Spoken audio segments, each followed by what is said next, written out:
Nandito kami sa anong lugar to? Amungan. Ayan, na ano kami guys, nasiraan. Look. Nasiraan yung aming bus.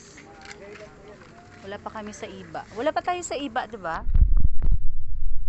Iba na. Amungan. Barangay Amungan, Ibas.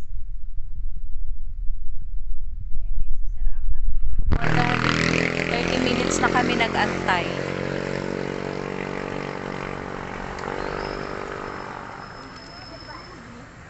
Ang init pa.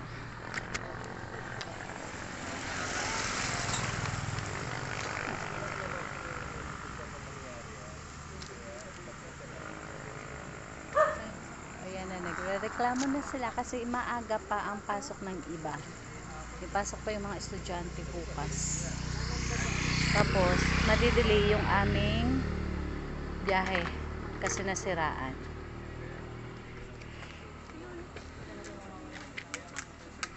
So, ayan guys, update na lang. Bye!